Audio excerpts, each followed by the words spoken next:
One thing's for sure is that in that confusion, I can see that either of our societies are increasingly divided.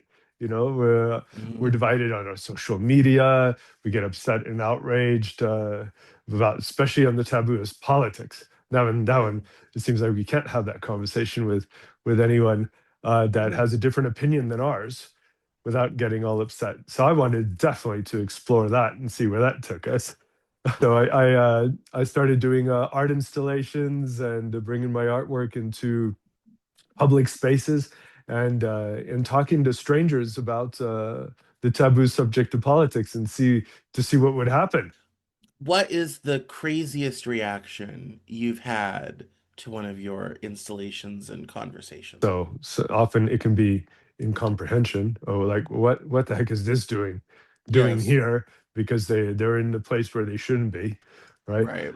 So it's not quite understood. Is it art or what this thing is about? And that draws people in actually. And so when that happens, that's kind of my excuse to have a conversation with someone. It's their curiosity that drives them in, and frankly, my curiosity as well to know what they have to say. Um, I've been doing this for 6 years now, Mm, um, and I don't have any crazy stories. That's the craziest part. Is that the way I approach people non-confrontationally on political questions, people don't get upset when it's face to face, especially when you're listening, you're actively listening and leaning in to hear what they have to say. right, There's nothing really to get upset about. Um, I could get upset. At the beginning was difficult because there's a lot of things that would trigger me, and mm, it's hard to stay quiet when you hear crazy stuff, or at least crazy to me. And when that happens, do you want to respond and say, well, that's wrong, you got that fact wrong, where'd you get that, that's fake, or whatever. And the point of my project is to find ways to bridge with our political opponents and find commonalities. And what I found is, like, it's not going to be on facts or opinions, it's going to be on another level.